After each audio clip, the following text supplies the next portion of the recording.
Hi. So, we in Africa and in the global south in general, we tend to complain about our leadership, that all our leaders are puppets put there by the imperial powers just to advance their goals and objectives in your country, which is very true.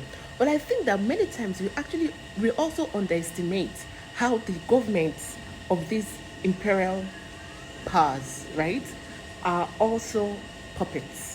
But then they're puppets of transnational capital. Why am I saying this? You look at, let's use the United States as an example. And people look at United States and like, oh my God, this is a catastrophe. How do they have a leader as stupid as Trump? And everyone says this conversation, but it's the same. And I look back, I realize it was the same conversation we had with Biden. Oh, bumbling Biden was what they called him. Yeah, and we were like, oh, Biden's so stupid. Biden is this. He falls up the stairs. Blah blah blah. Yes, but regardless of who is in office, right? You find out that the system keeps running. It like the structure of empire runs regardless of how stupid whoever is sitting in the Oval Office is. Look at France as another example, and how the French keep complaining of Macron's catastrophic imbecility. Or I didn't say that the French say it, so I'm just quoting them.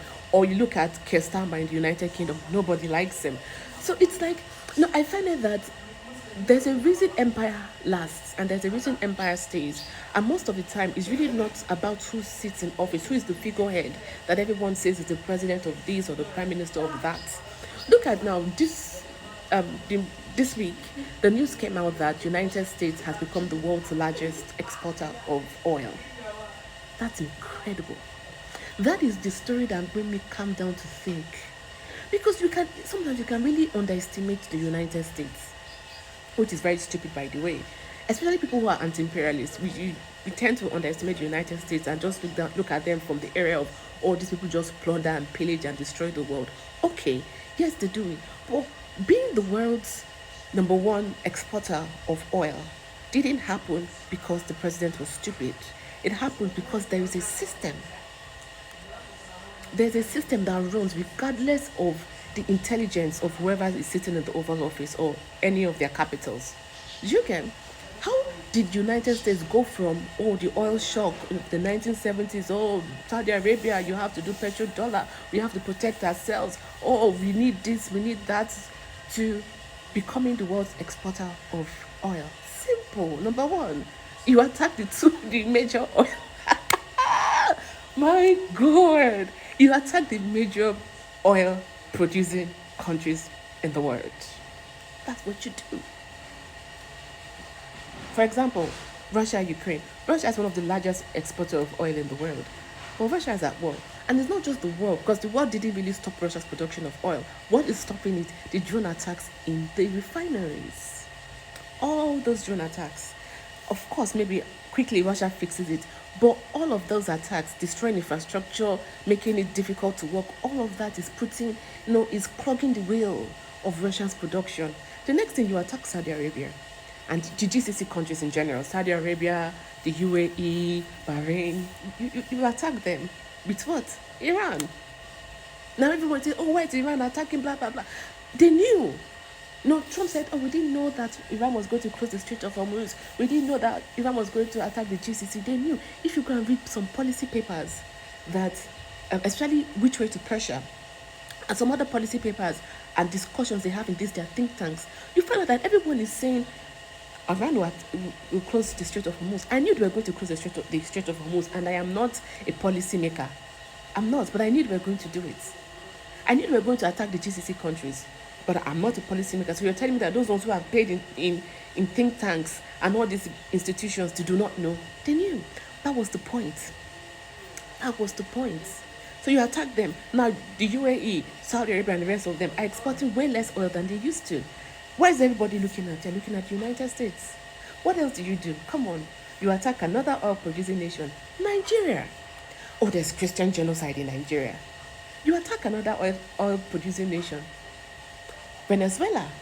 Remember in January when Trump went into Venezuela and kidnapped Maduro, and now United States controls Venezuela's oil. So many times you think that these people are stupid because you're looking at the figurehead, who is the president. And you think, okay, you're stupid because your president is stupid. No, there's a system of empire that will keep running regardless of who is in office. Regardless of who is in office. And that's why I'm doing this video today. So that when we too, we are thinking of solutions to African problems or even problems in general in the global south, we need to, we need to be as strategic as these people. Like I was saying to someone recently, empire did not happen because they wished it. It wasn't because, oh, somebody, I hope to be an empire. I hope to be an empire and voila, it happens. Empire happens with strategy. Empire happens with decades of intellectual work, of planning, of research, of doing all of this thing and creating a strategy and executing that strategy so flawlessly that it doesn't matter who comes into office. Whether it's Democrat, Republican, it doesn't matter who comes into office, the game will run. So if we in Africa, we want to create a system to benefit Africa, we want to break this thing, because we've looked at it and we're like, okay, this is so terrible, it's too bad for Africa, Africa can't continue like this, fine. We also need to learn. Yes, we also need to be able to learn from empire and realize, how are they able to do this thing? Keep emotions aside, learn. Take their lessons. I mean this thing. I mean this thing. Right? So that's what I wanted to mention today. So let me know what you think about it in the comment section below. How United States has going to be the #1 exporter of oil, by the way. That's an achievement.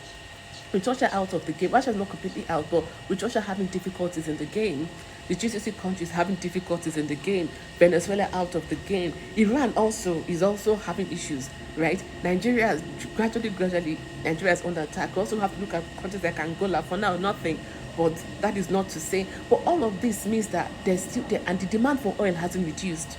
America can just keep flooding the markets with its oil, and its corporations are smiling to the bank. That's how you run it. You need to learn from these people. So let me know what you think about it in the comment section below. Don't forget to like this video and subscribe to this channel, and share this video with your family and your friends and everyone who you want to learn, who you think should learn how geopolitics work. Let me know what you think about it in the comment section below, and I'll see you in the next video. Bye bye.